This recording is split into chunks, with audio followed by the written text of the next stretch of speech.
Nauwi sa tensyon ang demolisyon sa Angeles City sa Pampanga.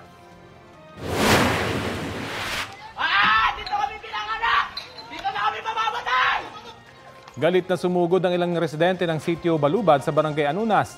Naghagis sila ng bato, bote at molotov cocktail sa pulisya at demolition team. Sa isa pang video, napaatras ang dalawang pulis at barikada.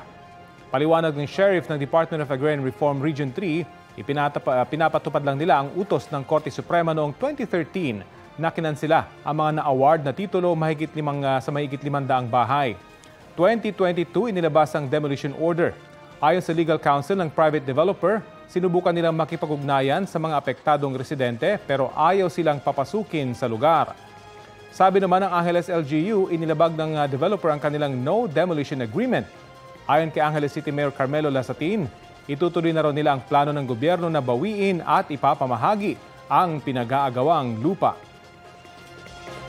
Kapuso, alamin ang maiinit na balita. Bisitahin at mag-subscribe sa GMA Integrated News sa YouTube.